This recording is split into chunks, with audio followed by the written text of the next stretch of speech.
नमस्कार, प्रतिका स्पेशलमध्ये तुम्हा सर्वांचं मनापासून पुन्हा एकदा खूप खूप स्वागत.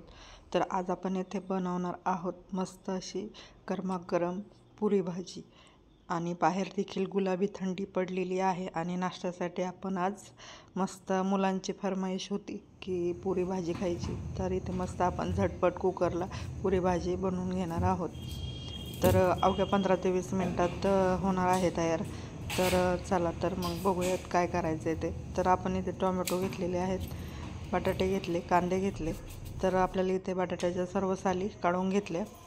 तर मधून घरातील आवरावर देखील चालू आहे कारण मुलीचे फ्रेंड्स येणार आहेत.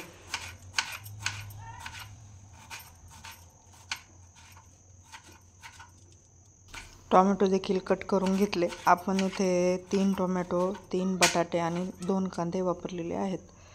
तर छान कट करून घेतले. आता कांदा देखील आपण इथे कट करून घेऊयात. अगदी झटपट होणारी पुरी भाजीची भाजी आहे ही रस्सा भाजी आणि टेस्टी इतकी की तुम्ही पुन्हा बनवाल. तर नक्की ट्राय करा कुकरमध्ये झटपट होणारी भाजी आणि कमेंटमध्ये कळवायला विसरू नका कशी झाली ते. आणि त्याचबरोबर चॅनलला सबस्क्राईब करायला देखील विसरू नका.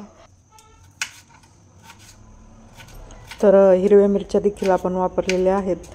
अगदी स्वाद उतरतो भाजीमध्ये जशी बाहेर मिळते तशी. तर सर्व भाज्या आपल्या इथे कट करून झालेल्या आहेत. तर आता कुकर घेऊयात आणि कुकरमध्येच आपण झटपट बनवणार आहोत. तर मसाले देखील कुकरमध्येच भाजून घेऊयात, नाही का दुसरे भांडे कशासाठी आपण इथे वेस्ट करायचे. तर कुकर गरम करण्यासाठी ठेवलेला आहे. तर आता आपल्याला इथे लागणार आहे खडे मसाले, धने आणि जिरे.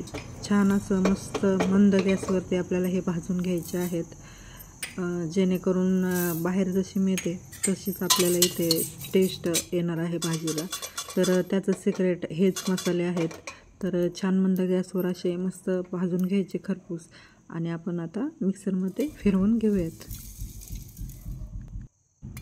मस्त असा वास आलेला आहे आणि बघा अशा प्रकारे बारीक करायचे आहेत. जास्त बारीक करायचे नाही, थोडेसे दरदरे ठेवायचे आहेत.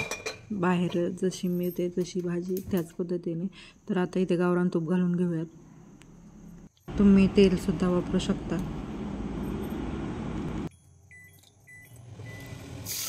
छान असा कांदा इथे आता भाजून घ्यायचा आहे आपल्याला मस्त ब्राऊन रंगावरती. चवीनुसार मीठ देखील घालून घेऊयात.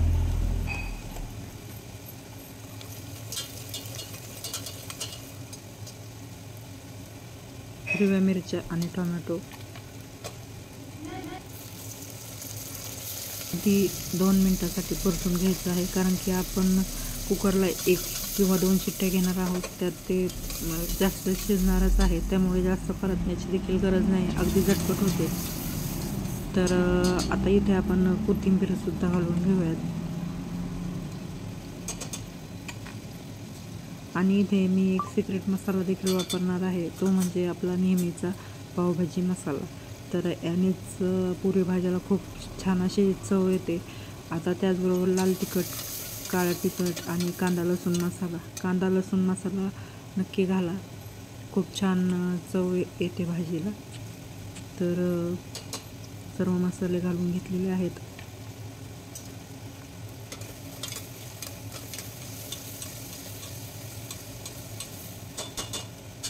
तर आपण बटाट्याच्या ज्या फोडी करून घेतल्या होत्या ते देखील घालून घेऊयात. तुम्ही बटाटे कमी जास्त करू शकता तुमच्या आवडीनुसार. आणि इथे वाटाणा देखील आपण वापरलेला आहे, ग्रीन पीस, तर तो देखील घालून घेऊया. इथे घरात कुणाला जास्त बटाटे आवडत नाहीत, त्यामुळे मी इथे 3च बटाटे घातलेले आहेत. तुम्ही जास्त देखील घालू शकता. तर छान असा मसाला परतून झाला. आता अगदी शेवट आपल्याला जो आपण मसाला फिरवून घेतलेला आहे तो घालायचा आहे. ह्याने भाजी इतकी खूप छान होते. अगदी तुम्ही पुन्हा बनवाल, नक्की ट्राय करून बघा एकदा. आता पाणी घालून घेऊयात. तर 3 ग्लास इथे मी पाणी वापरलेलं आहे भाजीला. तर आता इथे आपण झाकण लावून त्याच्या 2 शिट्ट्या काढून घेणार आहोत. तर लक्षात असू द्या 2च शिट्ट्या घ्या म्हणजे भाजी परफेक्ट होईल. तर आता इथे तोपर्यंत आपण दुसरे आवरावर देखील करून घेऊयात.